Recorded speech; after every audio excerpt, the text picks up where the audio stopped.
Hey guys, Rafferty Pendry here. In this video, we're talking about 5 tips on how you can work smarter, not harder. Check it out.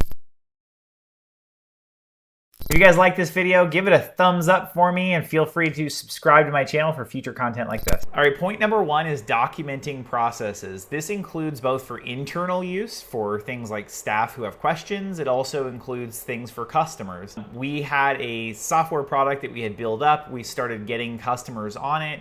In the support area, we would notice that, we get a lot of the same questions and our support staff were answering the questions. It was a really inefficient way of doing it. And so we actually had put in a policy. This was like a number of years ago with this management tool that we had. We put in a policy with the support team that when somebody asks a question, if we don't have a help article for it, that you actually go and create a help article and then you reply back with the help article. And what started to happen is we built more and more and more help articles, and clients started to be able to find answers to questions themselves while you did that. The other part that's interesting about that is you use the same documents and the same material to train your staff. And then on top of that, when you get things like sales team or any area of the company, your delivery staff, account services, whatever the different areas of the company are, the better you can get at documenting those processes, making them available to people to answer their questions, the better it becomes. We've gone through rounds and rounds and rounds of this, making sure that we actually document things as we've added new services. We really became apparent how much more we had to document for each of the new services that we offered.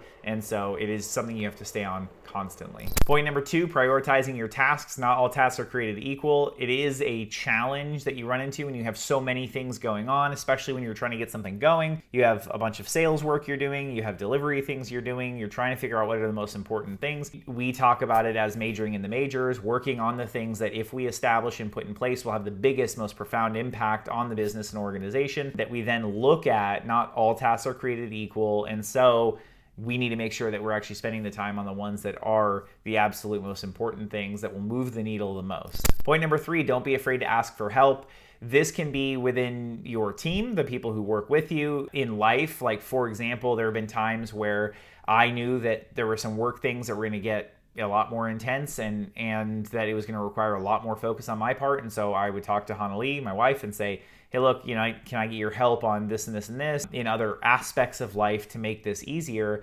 And so rather than waiting for a frustration on my part to build or whatever to occur, I knew that was going to happen. And I would just talk to her and say, hey, can you help take care of these other things that I typically do? And she would, and it would just make it a lot smoother. The other thing is there are times where traffic spikes or peaks for a period of time. Let's say you onboard a bunch of new customers or you have a big project of data cleanup you need to do. Getting help, even getting like a virtual assistant to help you with those short-term things where you can just knock out the project, doesn't have to cost you a ton of money, but it just helps speed up the entire process. It allows you to sort out that spike or traffic so that you can continue handling the work that needs to be handled. Number 4, celebrate your successes. I think it's important, especially when you're kind of in the heat of the battle in the moment, you're working through things, you're all of that.